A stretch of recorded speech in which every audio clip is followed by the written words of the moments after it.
တိရွက်ကြွေတိုင်းအပင်မသေးပါဘူးပင်စီကောင်းရင်ရွက်သစ်ပြန်လောင်းပါလေအခက်ခဲဒုက္ခတွေရောက်တိုင်းဘဝပြတ်သွားတာတော့မဟုတ်ပါဘူးရှုံးမပေးပဲဆက်ကြိုးစားရင်အောင်မြင်မှုအခုပွင့်တွေထပ်ပြီးတော့ဝေစားနိုင်ပါသည်ဘလို့အခက်ခဲမျိုးပဲဖြစ်ဖြစ်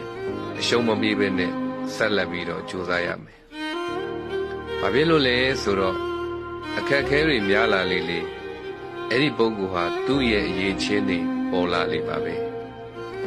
အခက်ခဲတွေကြုံတိုင်းထိုင်ကြီးနေမယ်ဆိုရင်ဘယ်တော့မှပြီးမှာမဟုတ်ပါဘူးအခက်ခဲတစ်ခုကြုံတိုင်းငါ့ကိုဘဝရဲ့သင်ခန်းစာတစ်ခုပေးတယ်လို့ပြောထားခက်ခဲကိုလုံးဝမကြောက်ပါနဲ့ခက်ခဲကိုကြောက်တဲ့ပုဂ္ဂိုလ်ဟာအောင်မြင်မှုကိုကြောက်တာနဲ့တူပါတယ်ခက်ခဲတွေကိုကျော်လွှားနိုင်မှုအတွက်ဆွဲရှိရမယ်သိခံရမယ်ဉာဏ်ပညာရှိရမယ်တဲ့ခက်ခဲများကိုကျော်လွှားနိုင်သောပုဂ္ဂိုလ်များဖြစ်နိုင်ကြပါစေ